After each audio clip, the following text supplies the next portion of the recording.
A'udzu billahi minasyaitonir rajim. Bismillahirrahmanirrahim. Assalamualaikum warahmatullahi wabarakatuh. Innal hamdalillah nasta'inuhu wa nastaghfiruh wa na'udzu billahi min shururi anfusina wa sayyiati min a'malina. May yahdihillahu fala mudilla lahu wa may yudlilhu fala hadiya lahu. Asyhadu an la ilaha illallah wahdahu la syarika lahu wa asyhadu anna Muhammadan abduhu wa rasuluhu la nabiyya wa la rasula ba'dah.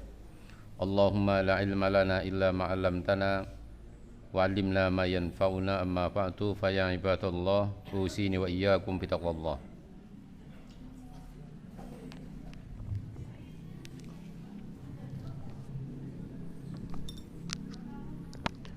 Bapak Ibu yang dirahmati Allah, alhamdulillah kita bersyukur pada Allah, hari ini Allah berikan kita kesempatan untuk bersama-sama thalabul ilmi. Semoga membawa keberkahan, membawa manfaat fid dunya wal akhirah untuk diri kita pribadi, keluarga kita, dan orang-orang yang ada di sekitar kita.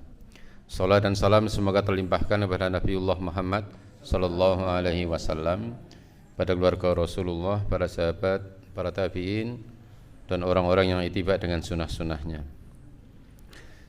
Bapak Ibu rahimakumullah, hari ini hari terakhir dari tahun 2023. Besok kita akan mengawali tahun 2024. Malam tahun baru biasanya ada acara apa, Bu? Tidur. Anak-anak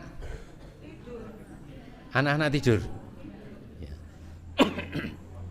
Jadi Bapak Ibu, yang malam tahun baru anak-anaknya tidak bikin acara apapun, ucapkan terima kasih pada mereka. Nah, terima kasih ya, malam tahun baru kalian tidak ngapa-ngapain.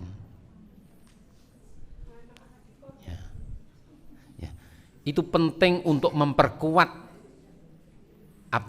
memperkuat anak-anak kita bahwa nanti ke depan kita juga akan begini terus. Anak-anak mereka juga nanti akan begitu. Maka ucapkan terima kasih kepada anak-anak. Ya. Karena di malam tahun baru biasanya ada apa? Kembang api, terus trompet, terus bakar-bakar. Kembang api di dalam budaya Cina itu sarana untuk mengusir roh jahat. Trompet, kalau Bapak Ibu lihat di YouTube beberapa waktu yang lalu, ketika pasukan Israel kalah dari Hamas, apa yang mereka lakukan? Mereka mengumpulkan rahib-rahibnya, berdoa, membaca Talmud, kemudian ada yang meniup trompet yang terbuat dari tanduk binatang. Jadi meniup trompet itu bagian dari ibadah mereka. Ya. Kemudian ada agama Majusi penyembah api. Ya. Itu mereka berdoa di depan api.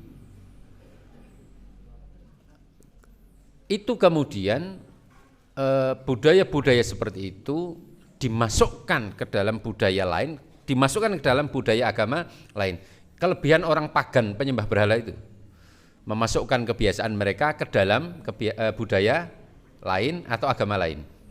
Ingat dulu waktu kita pramuka, biasanya malam kita bikin apa? Api unggun, terus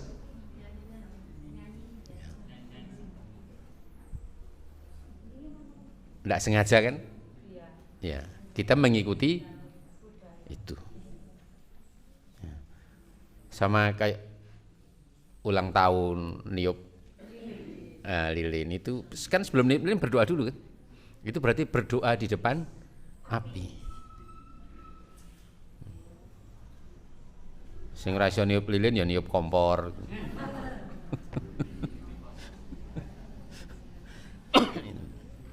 Ya. Jadi tidak sadar budaya-budaya itu juga kita lakukan. Maka kata Rasulullah, la tattabi'anna sananal ladzina min qablikum shibran bi shibrin wa dhira'an bi dhira'in hatta law takhalu fi juhri dhabbin lattaba'tumuhum. Qulna ya Rasulullah al-yahudu wan nasara qala faman. Rawahu Muslim. Kalian itu akan mengikuti kebiasaan orang-orang Yahudi Nasrani sebelum kalian, shibron bi shibrin wa dhira'an bi dhira'in. Itu artinya pelan-pelan, bertahap-bertahap.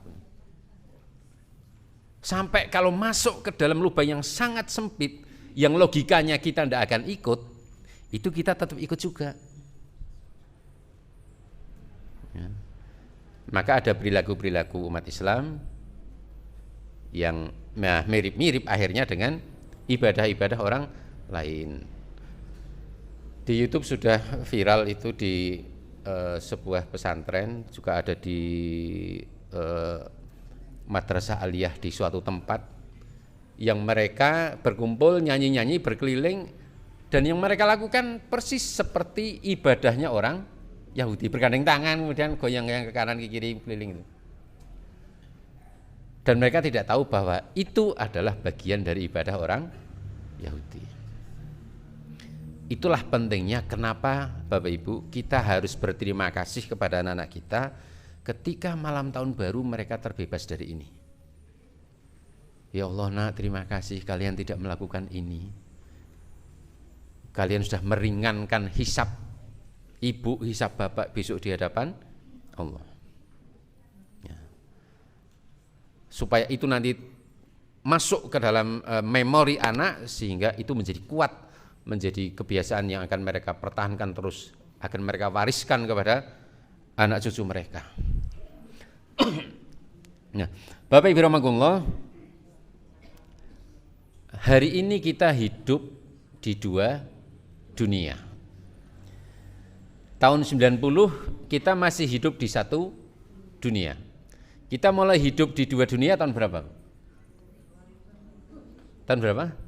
2000-an mulai masuk internet, kemudian smartphone. Itu kita mulai hidup di dua dunia. Jadi kalau dulu hanya hidup di dunia nyata, sekarang kita hidup di dunia nyata dan di dunia maya. Ketoke hisape luwih abot mboten, Pak? Ya. Wong menghadapi hisab dunia nyata saja kita sudah berat. Dunia nyata saja besok hisabnya sudah berat.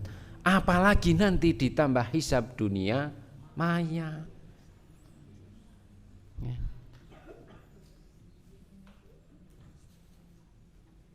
Kalau di dunia nyata semuanya serba terbatas. Di dunia maya gimana cara kita membatasi? Ya. Kalau saya pasang foto cantik di ruang tamu, yang melihat itu siapa, Bu? Pak, tamu yang datang pun belum tentu lihat, paling keluarga kita. Tapi kalau saya pasang foto cantik di media sosial, siapa yang lihat? Semua orang bisa lihat. Bukan hanya hari ini, besok, bahkan ketika kita sudah meninggal, foto itu masih ada. Makanya sampai hari ini saya tidak berani posting foto pakai jilbab.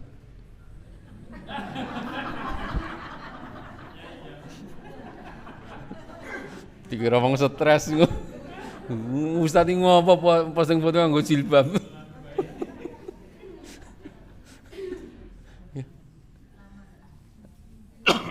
Dan itu ada hisabnya kan?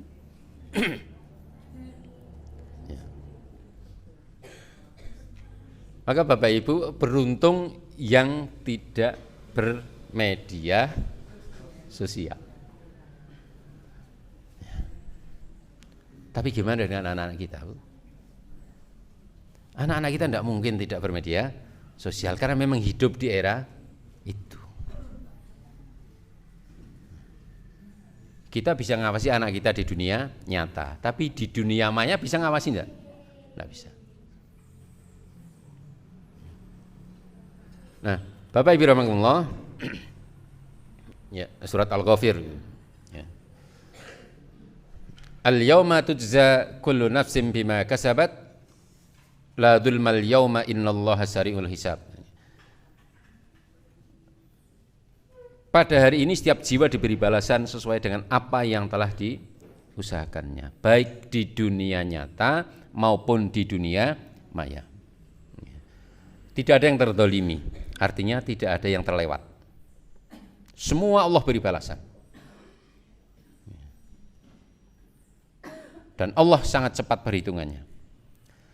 Jadi yang sedikit menggembirakan adalah kalimat la dzulmal yauma, bahwa Allah tidak akan meninggalkan untuk membalas sekecil apapun amal yang kita lakukan.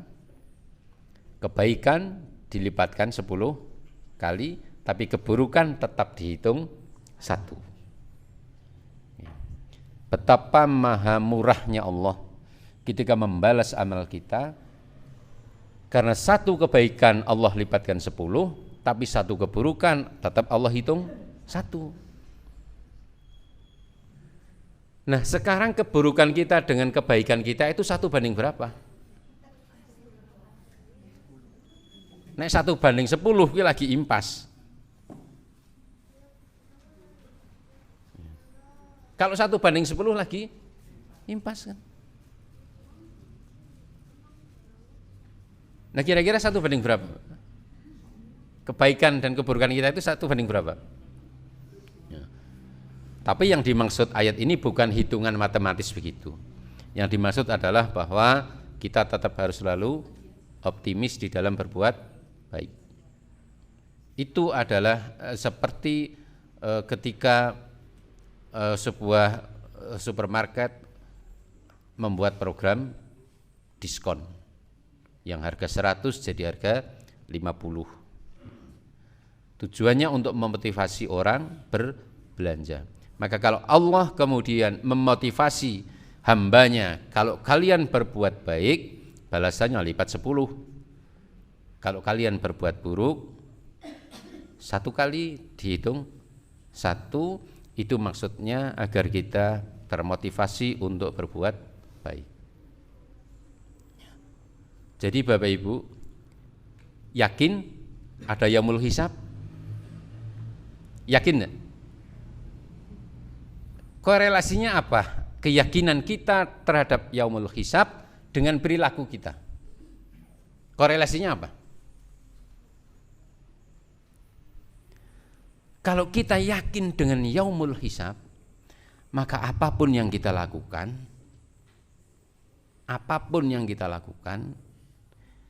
itu kita harus ingat bahwa ini akan ada balasannya, sehingga berhati-hati. Bicara juga hati-hati. Dengan suami, dengan istri, dengan anak, dengan orang lain, itu selalu berhati-hati. Kalau saya menyentuh wanita yang bukan muhrim, ada hisabnya enggak? Kalau wanita menyentuh laki-laki yang bukan muhrim, ada hisabnya enggak? Berani enggak nyentuh? Kalau kita ingat itu, berani enggak? Enggak berani. Kalau masih berani, berarti belum yakin dengan hisab. Atau keyakinannya terhadap hisab belum terimplikasi di dalam perilaku sehari-hari.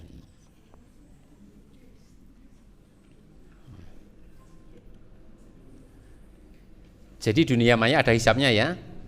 Ya. Luqman pernah berpesan kepada putranya, ya bunayya innaha in takum misqala habbatin min khardalin fatakun fi sahratin aw fis samawati aw fil ardi ya'ti bihallah innallaha latifun khabir. Hai anakku, sesungguhnya jika ada suatu perbuatan sebesar biji sawi yang berada di dalam batu atau di langit atau di dalam bumi sekalipun, pasti Allah akan datangkan balasannya. Pasti akan Allah datangkan balasannya.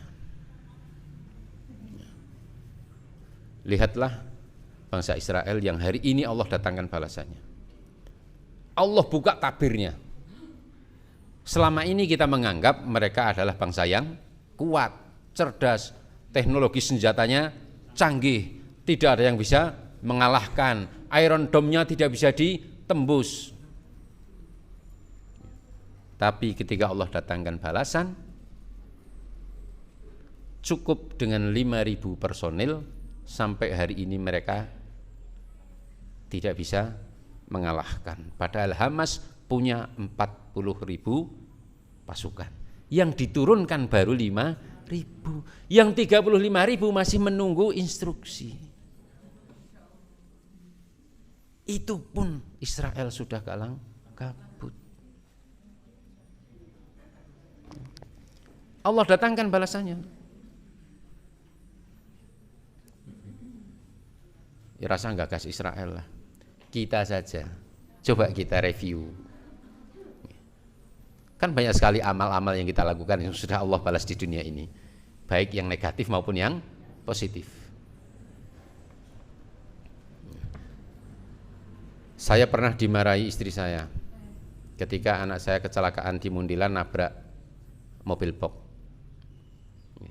sampai retak kakinya. 3 hari sebelum peristiwa itu saya menyakiti seseorang karena emosi. Saya marah kepada seseorang. 3 hari kemudian anak saya kecelakaan. Lalu istri saya bilang, jenengan ki telung dina kepungkur ngopo to? Mbok rasa nesu ki ngopo?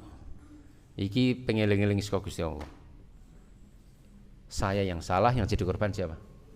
Anak saya.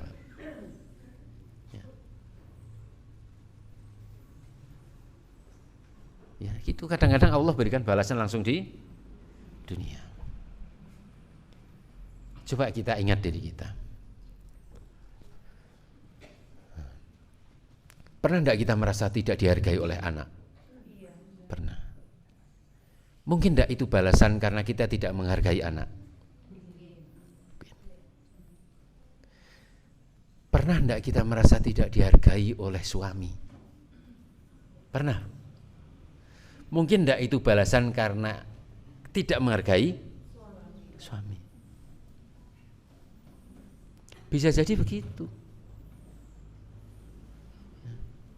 Maka setiap keburukan yang menimpa kita harusnya kita korelasikan dengan perilaku kita. Ada apa? Kenapa Allah timpakan begini?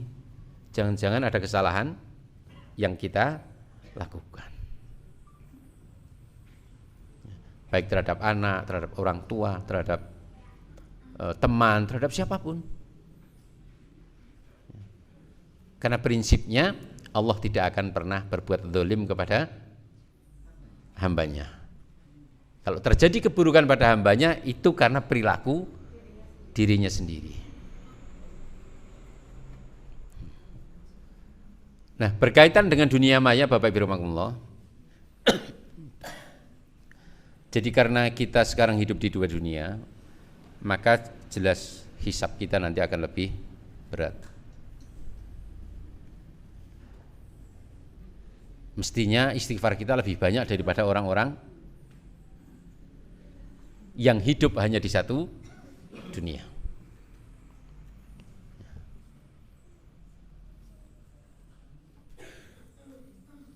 Yang punya media sosial coba lihat, ada enggak pahala jariah di sana? Apa yang diposting? Apa? Kebaikan, apalagi? Ilmu. Tapi ada dosa jariah enggak? Apa? Apa? Pamer terus apa? Ya. Iya. Nyindir orang. Nah, misalnya begini Bu, ada orang makan masuk warung, udah datang menu, foto, di share, itu maksudnya apa?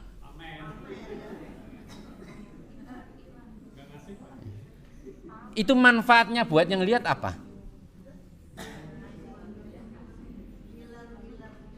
Manfaatnya buat kita apa?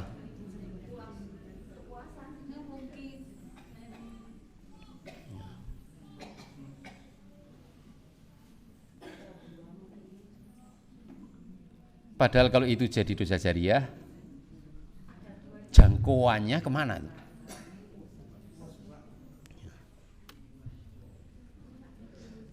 Ada yang piknik sampai lokasi cepret.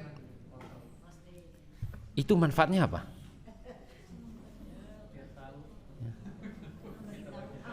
Orang lain tidak tahu bahwa saya piknik. Emang mereka rugi? Tidak. Orang lain tahu saya piknik, apa untungnya buat mereka? Tidak ada kan? Terus apa manfaatnya itu? Apa? Jadi tahu tempat yang dikunjungi, teman, terus ikut menikmati meskipun di dunia maya. Jenengan kalau lihat postingan orang begitu responnya.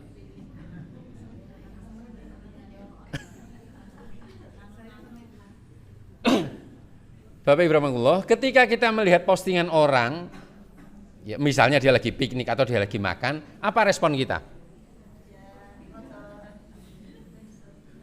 Pernah enggak kita ngerespon, alhamdulillah teman saya bisa piknik? Nah, ikut bersyukur gitu? Enggak. Malah kapan aku kok ora dijak. Ketika kita posting di warung lagi makan, pernah enggak kita ngerespon? Kita lihat postingan begitu, kita ngerespon, alhamdulillah koncoku ison jajan. Pernah enggak kita ngerespon begitu? Artinya kita tidak ikut bersyukur atas nikmat itu. Tapi respon kita apa biasanya? Alah ngene kok dipamerke. Alah aku yang tahu mangan yang kono. Lalu ketika kita posting begitu, kira-kira respon orang lain juga begitu kan? Terus ngapain kita posting begitu? Kira-kira respon orang lain juga sama dengan respon kita. Kecuali nek dodolan ya. Iya, sing dodolan diposting, nek kono ana to iki, wah saya parani ya gitu. Itu sing dodolan, nek sing ndak jualan gitu. Apa manfaatnya? Ya. Apa yang pernah kita tulis di media sosial kita?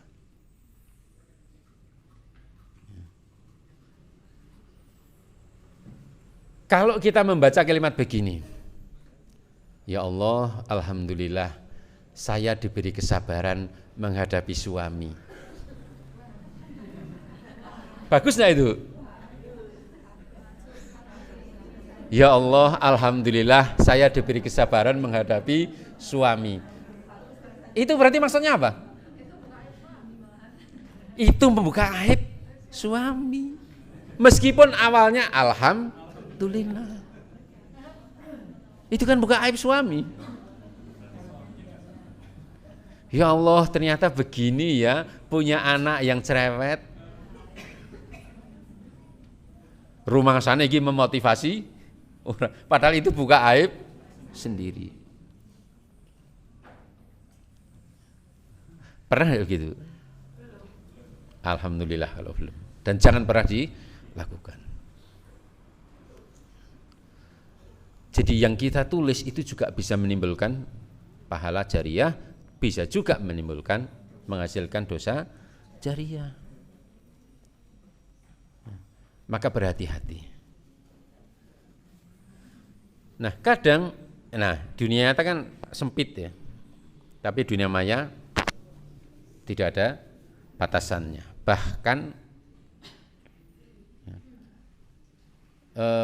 pasukan julid fisabilillah, ya, pasukan julid fisabilillah itu sudah menembus batas apapun.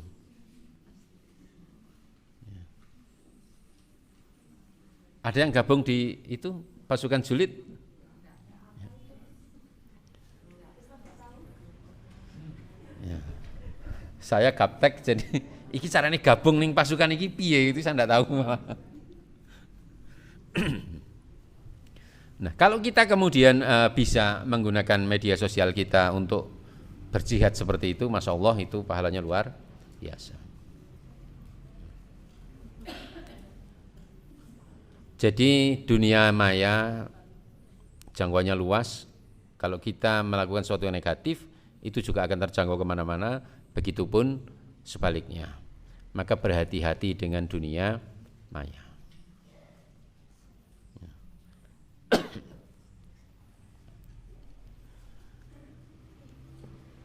Nah, ini yang harus diperhatikan. Ya. Jadi orang yang cerdas itu, karena tadi, ya, itu akan berpikir berkali-kali untuk sharing atau posting sesuatu di media sosial. Akan mempertimbangkan madharat dan manfaat untuk dirinya dan orang lain, dunia maupun akhirat. Aku nek posting ini gimana manfaatnya apa? Dunia akhirat. Buat saya, buat orang yang melihat. Itu manfaatnya apa? Kalau tidak ada manfaatnya ngapain di posting? Apalagi kalau ada madharatnya.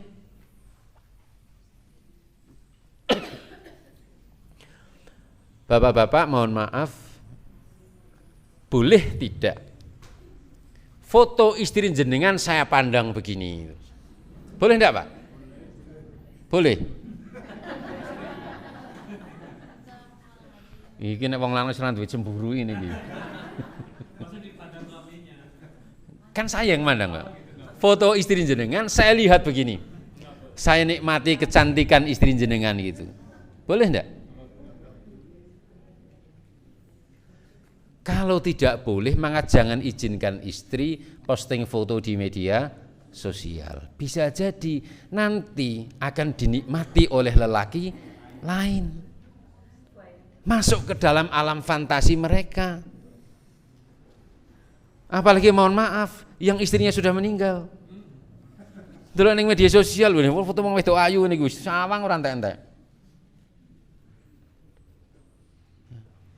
Hati-hati para suami. Pernah ngecek media sosialnya istri, Pak? Dicek, Pak. Jangan-jangan yang dia posting yang begitu-begituan. Nanti ditanya oleh Allah di akhirat, piye bojomu kok ngene? Ora mbok elekke. Apa jawaban kita suami?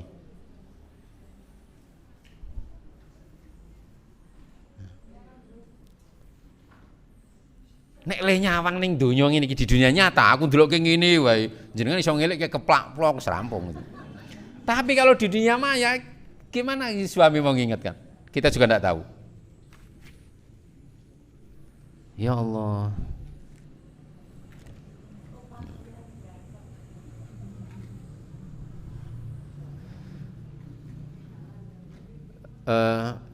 Bapak Ibu, kita kan pernah baca hadis ya, siapa yang masak baunya sampai ke tetangga, kita disuruh ngapain? Suruh nganterin kan? Jadi kalau jenengan posting makanan di media sosial, kok abis sing delok ki mbok anteri. Ruwet dong.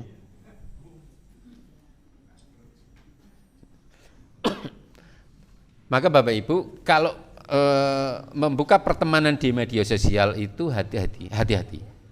Biasanya yang saya lakukan, kalau ada permintaan pertemanan di Facebook, saya cek dulu isinya apa. Alah isinya foto tok, itu biasanya saya tolak. Apalagi kalau lebih cantik dari istri saya. Sik. Ojo ngomong Umi ya. Sekarang anakku lali. Wah, itu berat cobaannya. Itu berat cobaannya. Nah, beda lagi kalau foto-foto kegiatan. Makanya Almanar itu harus punya medsos. Nanti yang memposting itu ya bagian adminnya Almanar. Jadi bukan personal. Kalau yang ditampilkan itu mewakili Almanar, bukan kepentingan pribadi.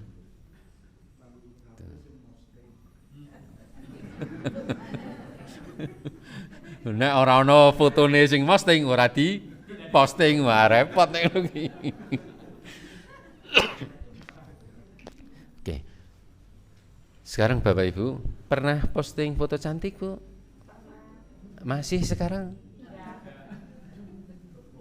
Di Facebook, di medsos masih fotonya? Sudah dihapus? Ya. Apa? Kalau foto profil ya bolehlah, tapi ojo cantik-cantik banget lah. Masa sing nonton itu. Dibikin hitam putih itu kan ya. Biar orang tahu bahwa oh ini nomornya ini punya ini itu karena iya. Atau foto profilnya ganti harimau. Oh, ki cewek galak.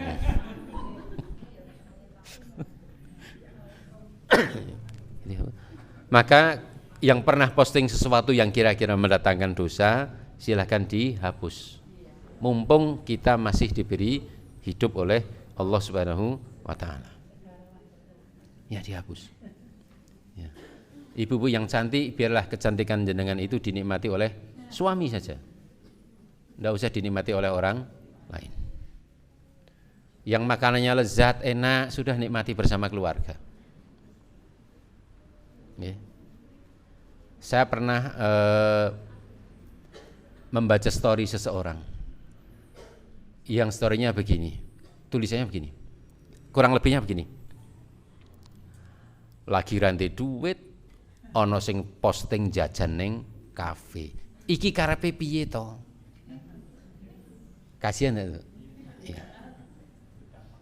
Dia lagi tidak punya uang, sementara temannya lagi jajan di kafe di posting.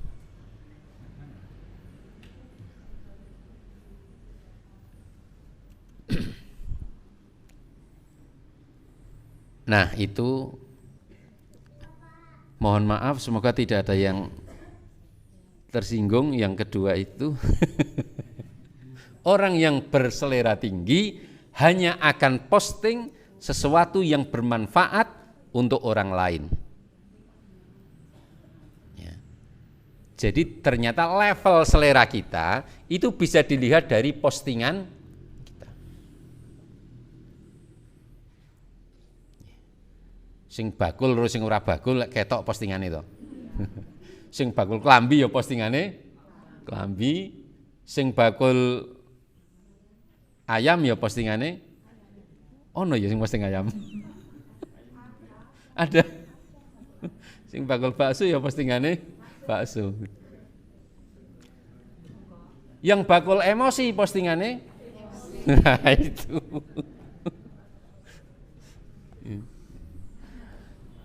Jadi Bapak Ibu, kita naikkan selera kita. Yang kita posting itu hal-hal yang bermanfaat saja. Yang enggak bermanfaat sudahlah, enggak usah.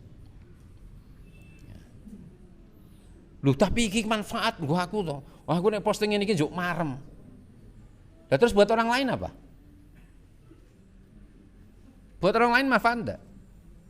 Jadi bukan hanya ekspresi jiwa kita, hasrat kita. Tapi lihat juga orang lain ada manfaatnya enggak dengan postingan itu. Jangan-jangan malah jadi madorot. Nah, yang ketiga, kadang dunia maya itu adalah tempat untuk memenuhi kebutuhan yang tidak didapat di dunia nyata. Seperti validasi diri, cari perhatian, dan ajang eksistensi. Orang yang kurang perhatian di dunia nyata, dia akan cari perhatian di dunia maya. Orang yang kurang bahagia di dunia nyata, dia akan cari kebahagiaan di dunia maya. Kadang-kadang orang yang, mohon maaf, merasa tidak dianggap di dunia nyata, dia mencari pengakuannya di dunia maya.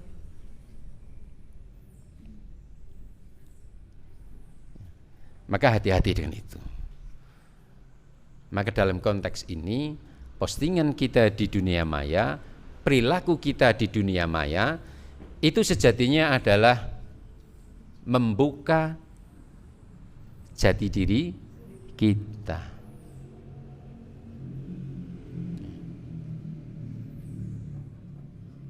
Maka di dunia maya ini kadang-kadang orang secara tidak sadar kemudian membuka seluruh jati dirinya. Ya. ketika kita membaca postingan atau story yang isinya seperti tadi saya sampaikan, ya Allah ternyata begini ya punya suami yang baik hati. Itu maksudnya apa? Ya Allah begini ya ternyata punya suami yang baik hati. Ngono ki sing maca sing bojone Raiman. Ngece ngene iki. Wes ngono iki. Atau sebaliknya juga begitu. Beginilah nasib orang miskin. Tidak diakui oleh keluarga. Aku sing maca ndais. Itu kan membuka aib dirinya tuh. Ngapain gitu? Dan emang kemudian itu jadi solusi. Tidak ada solusinya sama sekali. Tapi itu tadi, ya, orang yang tidak punya susah tidak punya tempat curhat di dunia nyata, dia nanti akan curhat di dunia maya. Maka bapak-bapak rahimakumullah, jadilah pendengar yang baik untuk istri. Bapak-bapak, ibu-ibu, jadilah pendengar yang baik untuk anak. Supaya dia tidak mencari pendengar di dunia maya. Karena kalau di dunia nyata dia tidak punya pendengar atau merasa tidak didengar, dia akan mencari pendengarnya di dunia maya. Ya. Niki wonten ingkang serumah dengan orang tua? Ada? Sudah merasa wong tuane cerewet, dongeng terus itu? Sudah? Sing didongengke apa? Masa lalu terus toh? Sebel gak? Jadi ada penelitian begini. Ada orang tua yang semua kebutuhannya dicukupi oleh anak-anak, tapi dia tidak bahagia. Satu yang tidak dipenuhi oleh anak adalah anaknya tidak ada yang mau mendengarkan ceritanya. Jadi orang kalau sudah tua, itu dia butuh didengar. Itu adalah kebahagiaan untuk mereka. Maka Bapak Ibu yang satu rumah dengan orang tua, kalau orang tua lagi pengen cerita, didengarkan.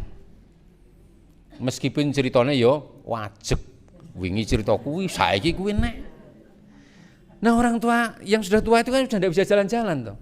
Sing didongengke ya kuwi-kuwi terus toh. Nek sing isih iso jalan-jalan, kuwi lak ya sing didongengke, wah aku wingi saka Magelang iki, aku wingi saka Solo. Lah nek wis ra tau lunga ning ndi, ya kuwi terus sing didongengke. Tapi yang dibutuhkan adalah pendengar. Maka Bapak Ibu dengarkan kalau orang tua lagi cerita. Itu adalah bagian dari kebahagiaan mereka. Supaya besok kita kalau tua, saya kan belum tua. Ya. Kita kalau cerita anak mau mendengar, caranya adalah ketika dia anak-anak, nek dongeng kuwi dirungokke sing tenan. Jadi anak-anak itu kalau cerita, meskipun ceritanya ya ora mutu, dirungokke tenanan. Supaya besok kalau kita tua, kita cerita, anak ki yo ngrungokke tenan. Tapi ketika anak cerita kemudian kita responnya ngono wae didongengke, ora mutu. Besok kita akan begitu. Ketika kita tua cerita, bapak itu ceritanya wajib gue ora mutu. Kan sama dengan jawaban kita waktu anak cerita. Ya. Kalau hari ini anak cerita lagi ngrungokke sambil dolanan HP, besok kita tua, kita cerita anak lagi ngrungokke dolanan. Karena itu yang direkam. Wes mulai targetir to. Sing wingi anake cilik cerita ora gelem ngrungokke, siap-siap sesuk nek tuwa. Nek anak ora gelem ngrungokke, rasah diseneni. Wo iki balesanku mbiyen nalika anakku cilik wis ngono wae. Nah, ternyata ada usia yang mestinya kita sudah selesai dengan urusan-urusan yang terlalu keduniaan. Usia 40 tahun. Itu Al-Aqaf 15, nanti bisa dibuka. Ya. Jadi 6 hal yang harus menjadi karakter diri di usia 40 tahun. Ya. Karena Imam Ibnu Katsir itu mengatakan bahwa merubah kebiasaan di usia 40 tahun ke atas itu susah. 40 tahun ke atas itu adalah lanjutan dari kebiasaan-kebiasaan yang sudah dilakukan di usia sebelumnya. Tapi ndemen kula jenengan lak ora ana medsos yo. Kok tiba-tiba saiki sregep banget ning medsos. Itu karena apa kira-kira? Mungkin ya, karena kita sedang mencari sesuatu yang kita tidak dapat dulu di dunia nyata, kemudian kita mencarinya di dunia maya. Ya. Jadi 6 hal yang harus sudah menjadi karakter diri di usia 40. Yang pertama itu bersyukur atas nikmat Allah. Rabbi auzi'ni an ashkura nikmatakal lati an'amta alayya. Usia 40 itu harus sudah banyak bersyukur. Karena 40 tahun itu perjalanannya sudah berapa persen? Sisanya berapa persen? Kalau usianya 60, sisa berapa persen? Sudah 20 tahun. Bapak Ibu ini sudah menikah semua kan? Wis omah-omah dhewe to. Ndek mben ngawali rumah tangga duwe apa? Saiki duwe apa? 40 tahun harusnya sudah bisa mikir begitu. Ya Allah, tiba ini mati jenengan sokae pol-polan. Wis to isine omahe jenengan kuwi, yang dulu kita masuk rumah itu kosong, saiki isine omah kuwi nek diangkut sak truk penuh ra?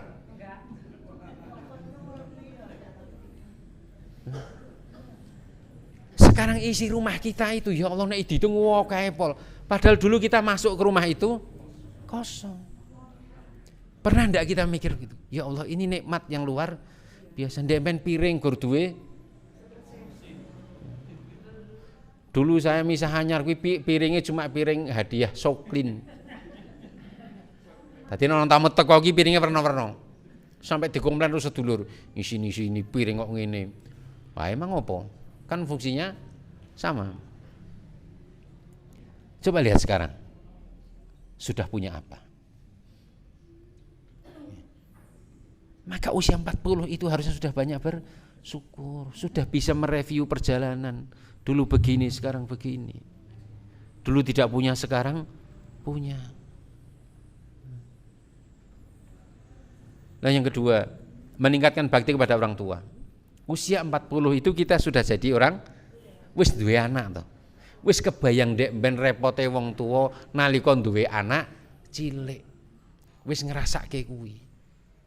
Mula kudune luwih gemati karo wong tuwa. Ya Allah, tibake duwe anak ki ora gampang. Tibake ning ngadepi anak sing ngeyel ngene iki ya mangkel.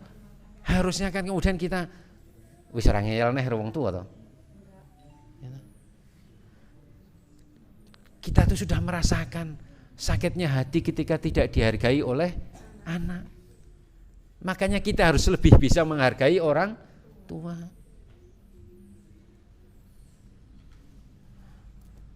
Jadi Bapak Ibu, ketika kita merasa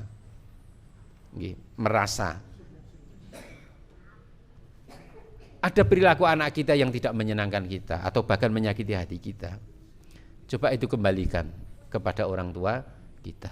Oh, tiba ngene ya.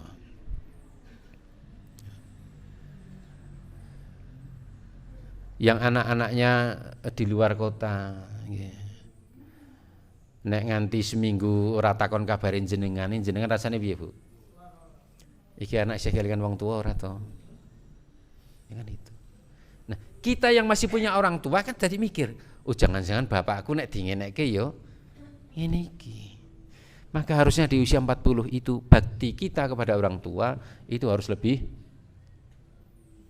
karena kita sudah merasakan sebagai orang tua.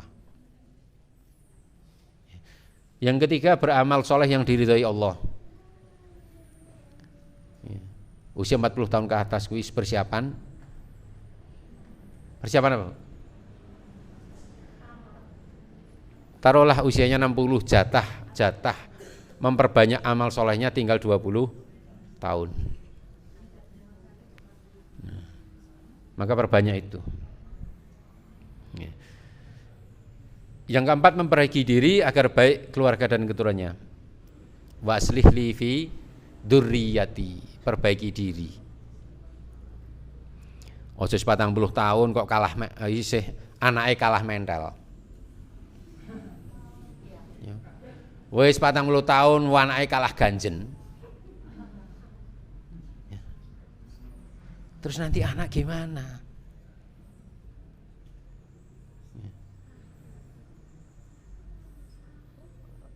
Ibu-ibu anak wedoke kalah menor. Terus nanti anak gimana? Cucu gimana?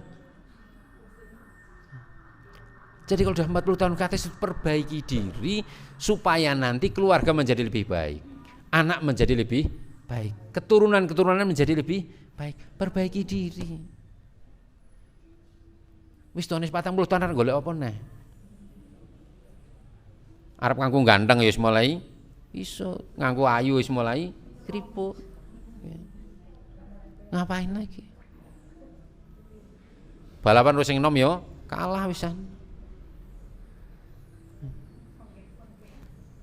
Coba di usia 40 tahun itu tanya pada diri kita, kurang apa to donyaku iki?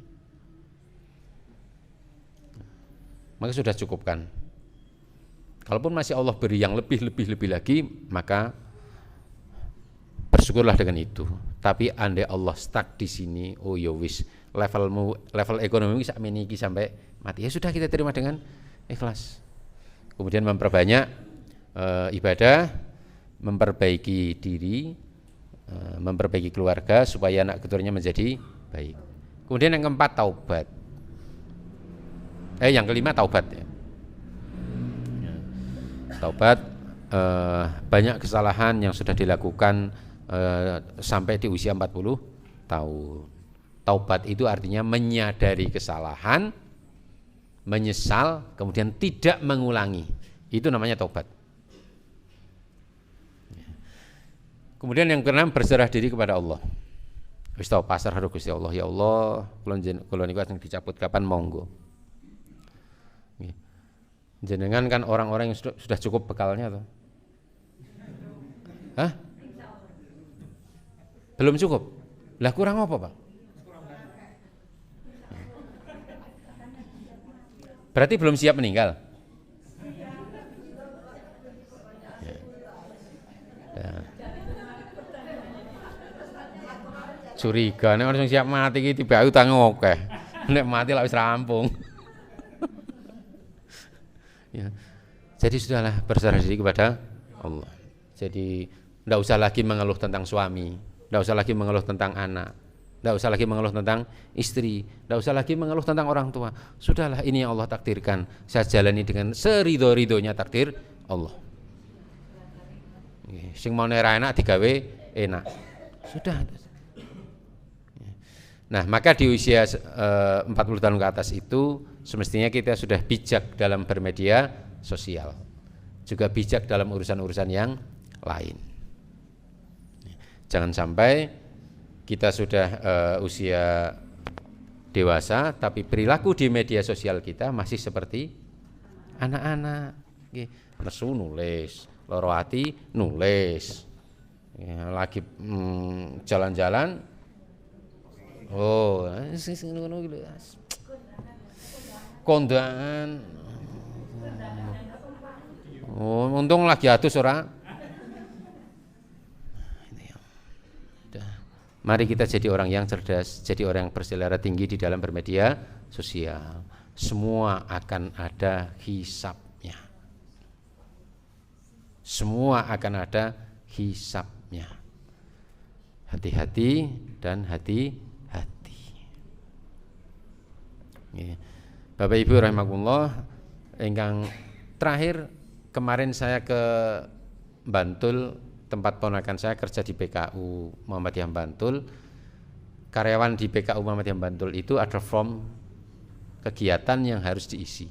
Kegiatan Muhammadiyah apa yang dia ikuti, itu nanti untuk menentukan kenaikan golongan, kenaikan pangkat, kenaikan gaji. Kalau itu tidak terpenuhi, maka kenaikannya ditunda, kayak PNS. Ya, jadi mungkin PC Amparakan perlu melakukan itu. Jadi setiap pegawai di AUM itu dikasih form itu, kemudian dia ikuti kajian Muhammadiyah enggak. Kemudian ada tanda tangan panitia.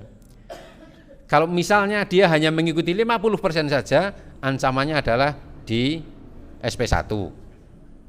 Nanti kalau masih begitu SP2 sampai kemudian diberhentikan. Kemudian juga ada laporan infak ke Muhammadiyah. Jadi pegawai-pegawai itu ada laporan infak ke Muhammadiyah. Saya sudah infak sekian untuk membiayai kegiatan Muhammadiyah. Nah, saya tertarik dengan itu, maka saya sampaikan di sini, semoga nanti bisa bermanfaat juga untuk PCM Parakan. Bapak Ibu rahimakumullah, demikian kajian kita pada pagi hari ini, semoga bermanfaat dan mari kita lebih berhati-hati di dalam bermedia sosial. Usikum wa nafsi bitaqwallah, wabillahi taufiq wal hidayah. Assalamualaikum warahmatullahi wabarakatuh.